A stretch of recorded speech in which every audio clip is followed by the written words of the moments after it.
This week, the 2-minute message preview at the non-denominational New Hope Olympia is Lost, Found, and Celebrate.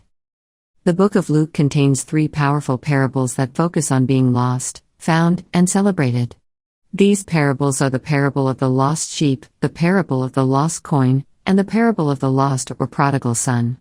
In each of these stories, there is a profound sense of joy and celebration as the lost is found, offering a comforting reminder of God's unwavering love and grace. These parables have 4 main characters: Jesus, a shepherd with a lost sheep, a woman with a lost coin, and the prodigal son who leaves home, takes all his money with him, and nearly ruins his life. Jesus, the guiding force in these parables, serves as a beacon of hope and a model of compassion for us all. The first of the 3 parables is the parable of the lost sheep, found in verses 1 through 7. Jesus told the parable in response to the grumbling of the Jewish religious leaders about his spending time with sinners.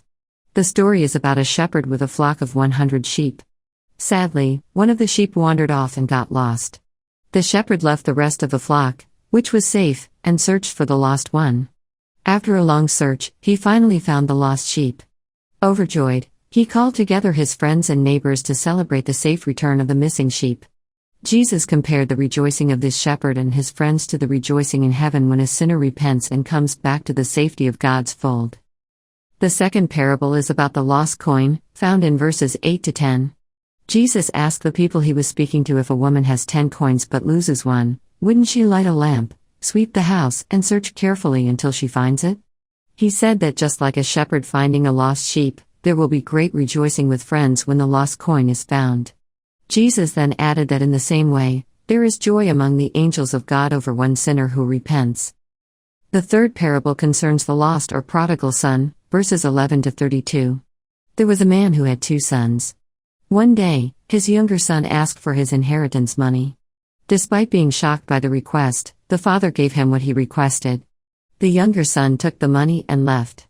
While he was away, he spent and wasted all the money he received from his father.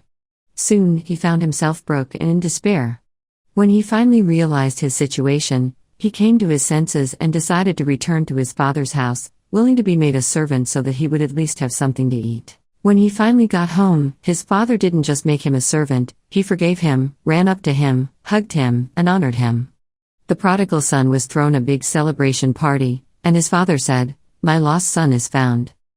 Romans 3:23 tells us that all people have sinned and fallen short of God's glory.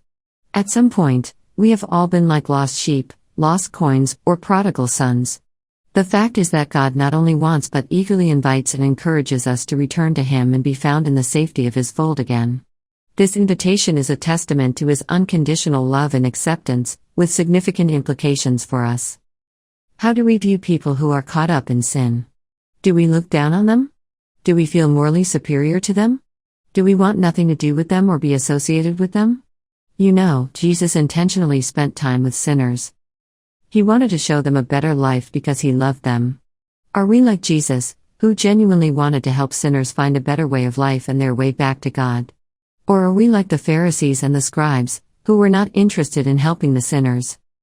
In his weekend sermon, Pastor Dell provides deeper insights into Luke 15's profound chapter on the lost, the found, and the celebrated.